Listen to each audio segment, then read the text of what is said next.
It was a very difficult time because the state trooper would beat the people, and because our parents would tell us, at nighttime we needed to be in, just to be safe. And then it was just always, you was very, very nervous about going to the mass meetings because you never know what was going to happen. And, and people know that you went to the mass meeting. So it was real dangerous.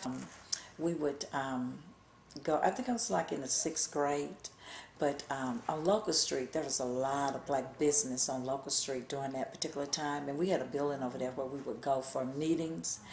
And I got involved with the movement, and I would go to the mass meeting. As a matter of fact, I was one of the leaders who would carry people uptown to Snail Grove, and we used to pick it in front of their store. And that's the first time I think I got hit by a person in the head. Never forget it. That Saturday morning, we was picketing in front of Snail Grove because Snail Grove had a place where you can, where they could sit down and eat, or you could buy you something to drink, But that we was not allowed in there.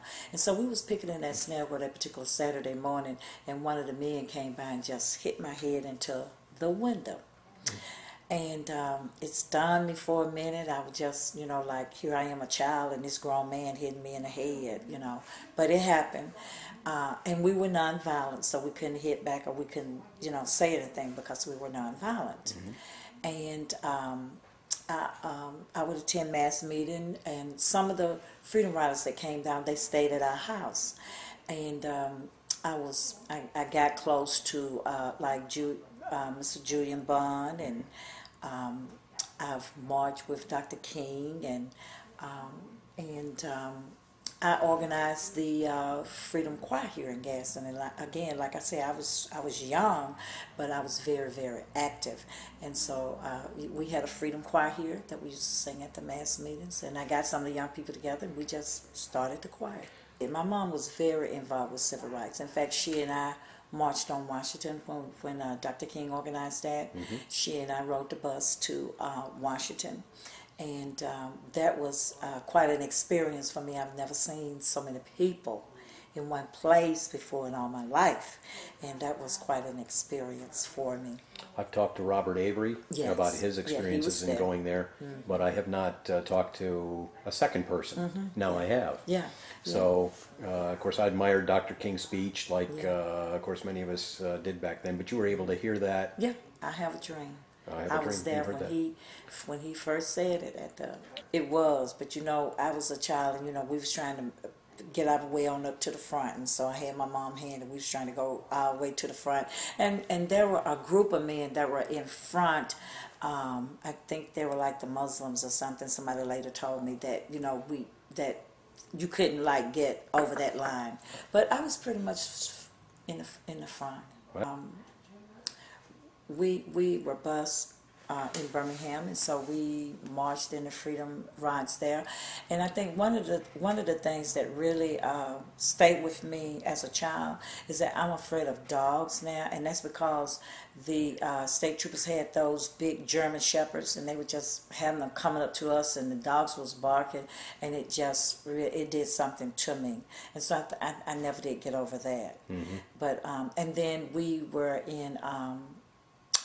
We was in Atlanta, and Dr. King, we went to St. Augustine, Florida with Dr. King, and we also was in Chicago. And Chicago was really, really bad. It was real bad. Mm-hmm. In Cicero, that's where we were, over in Cicero. And that was really, it was just like, you were just like running for your life. Mm-hmm. But St. Augustine was kind of bad, but we were down there. We marched in St. Augustine as well. Mm-hmm. I worked with Student Nonviolent Coordinating Committee, and that was with SNCC. And I also was involved with SCLC, which was Student Nonviolence Coordinating Committee. And then Julian Bond kind of spearhead SNCC. And that was another nonviolent committee that we worked with. And we also worked with the NAACP. As a matter of fact, here in Gadsden, the schools were segregated. Mm-hmm.